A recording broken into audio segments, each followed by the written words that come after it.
जैसे जैसे सर्दियाँ स्टार्ट होती हैं मज़ेदार कुछ अच्छे स्नैक्स, कुछ चटपटी चीज़ें, कुछ गरम-गरम पकोड़े, समोसे, उसके अलावा पराठों का दिल करता है। तो आज मज़ेदार से ये पैनकेक्स बनेंगे, बहुत ही यम्मी वेज होंगे।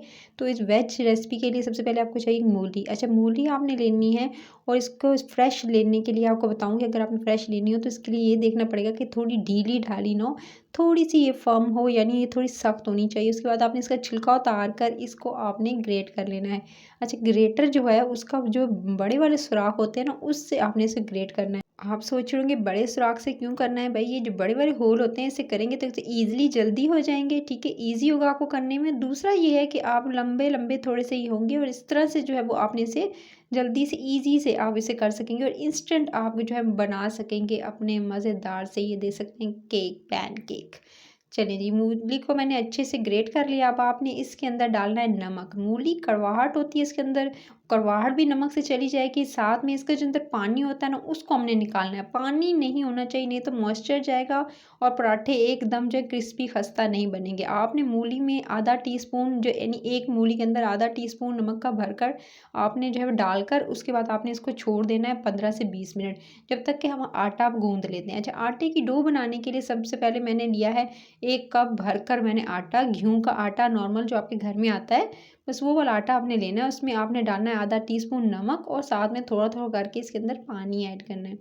पानी इसके अंदर थोड़ा-थोड़ा जाएगा, जैसे ही इसके अंदर थोड़ा-थोड़ा पानी डाल के इसको हल्के हाथों से गूँथेंगे और मज़ेदार सी इसकी डो बनाएँगे। अच्छा, आटा जो है मूली के पराठे के लिए आटा जो है आपने, ज़ाहिर बात है पराठों का आटा है, तो आपने थोड़ा-सा जो है वो इसको सख्त रखना है ताकि आपके पराठे थोड़े खस्ता और कड़क बने, बाहर से कड़क, अंदर से खस्ता और एकदम सौगी ना हो।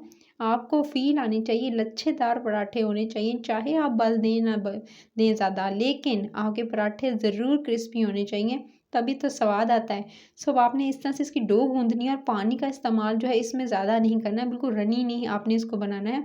अच्छे से डो गूँधेंगे, जितनी अच्छी डो गूँधेंगे उतना आपका अच्छा जो है वो आटा गूँधा जाएगा और अच्छे पराठे बनेंगे। इसके बाद आपने इसको मज़ेदार खस्ता अंदर से क्रिस्पी बनाने के लिए 1 टेबलस्पून भरकर मैंने इसके अंदर घी का ऐड किया है।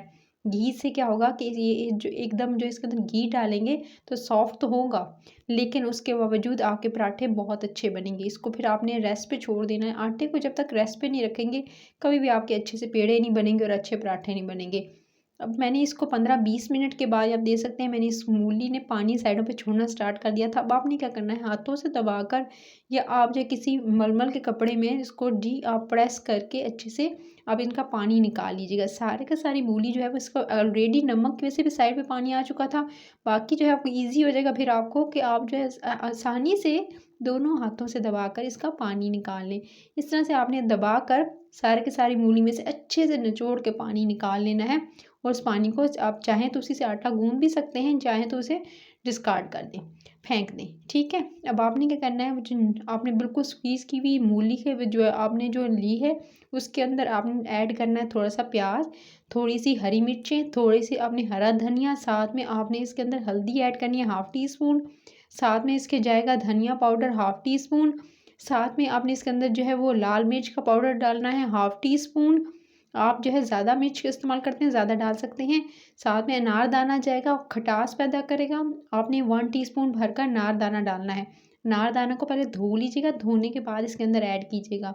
उसके बाद आप चाहें तो इसके अंदर थोड़ी-सी चुटकी जो है वो अजवाइन की भी ऐड कर सकते हैं।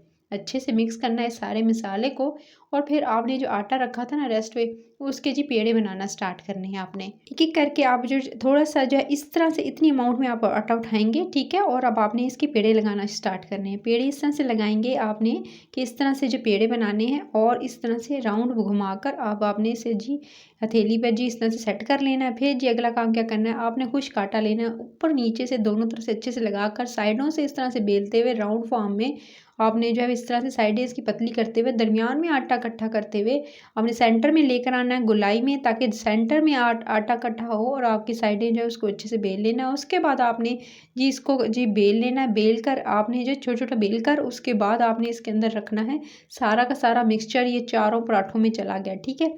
आपने इसे 4 से 5 बना लीजिएगा, जो फिलिंग बच जाए उसको एक्स्ट्रा रख भी सकते हैं, 4 से 5 दिन सेव कर सकते हैं ईज़िली फ्रिज के अंदर। बाहर मत रखिएगा, फ्रिज के अंदर पराठों का आटा गूँध कर भी रख सकते हैं 1 से 2 दिन के लिए, अगर आप इंस्टेंट नहीं बनाना चाह रहे।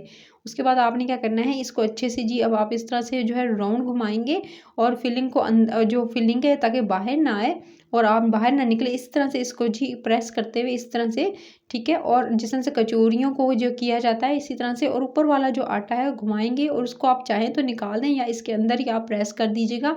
और इस तरह से आपने राउंड फॉर्म में आपने जो पेड़ा बना लेना है, ठीक है। पेड़े को फिर हाथों से अच्छे से सेट कर लीजिएगा, इसी तरह से घुमा कर, आपको बताया ऊपर वाला चाहें तो निकाल लें, नहीं तो अंदर की तरफ ही प्रेस कर दीजिएगा। सारे के सारे पराठों में इसी तरह से भर भर के आपने फिलिंग ऐड करनी है, फिलिंग बाहर नहीं आएगी। मैंने आपको टेक्निक सिखाई है, अभी आलू के पराठे की भी टेक्निक सिखाई थी कि आप हमेशा जब भी फिलिंग वाला स्टफिंग वाला कोई भी पराठा बनाएं, आपने किनारों पे चलाना है बेलन, हल्के हाथों से, बिल्कुल बिल्कुल ऐसे नहीं करना कि प्रेस करते जाएंगे फट भी जाएंगे। उसके अलावा क्या होता है, किनारे फटते भी हैं, साथ में आपकी फिलिंग बिल्कुल एकदम बिल्कुल बाहर आ जाती है, ऐसा नहीं होगा।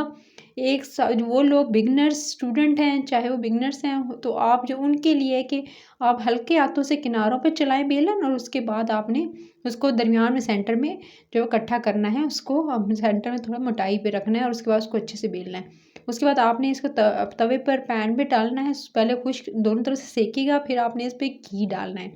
घी डाल के फिर जब दोनों तरफ से पहले सेका जाएगा तब इस पर घी डालिएगा, और घी डाल के फिर आपने दोनों तरफ से साइडों से क्रिस्पी होने तक इसको अच्छे से तल लेना है। सारे के सारे पराठे इसी तरह से आप तलते जाएंगे। सिंपली आपने खुश्क पहले प्लेन जो है वो आपने उसके अंदर तवे पे या आपने जो फ्राई पैन में आपने डालना है पराठे को, उसके बाद दोनों तरफ से सेकने के बाद हल्की से दरमियानी आंच पर फिर घी लगाइएगा। तो ये मज़ेदार से आपके सामने रेडिश मूली के पैनकेक्स रेडी हैं। अगर रेसिपी पसंद आई है तो अभी आपने क्या करना है, इस रेसिपी को एंजॉय करना है मज़ेदार से केचप मायो सॉस के साथ, तो और इसके साथ ऊपर मक्खन के साथ, तो इसको एंजॉय ज़रूर कीजिएगा मक्खन के साथ, ये बहुत अच्छे लगते हैं। ब्रेकफास्ट के लिए भी बहुत बेस्ट है। रेसिपी पसंद आई तो लाइक शेयर और चैनल को सब्सक्राइब ज़रूर कर लीजिएगा और फीडबैक ज़रूर दीजिएगा कैसी लगी ये रेसिपी। और मक्खन के साथ तो ये बहुत यमी, सो आपने इनको ज़रूर बनाना है, ज़रूर ट्राई करना है। और ये देख सकते हैं स्टफिंग अंदर तक मज़ेदार से इतने यमी थे, आप इनको मक्खन के साथ ज़रूर बनाकर ट्राई कीजिएगा। तो आपने इसको एंजॉय करना, अपना ख्याल रखना है। Till then next video, take care.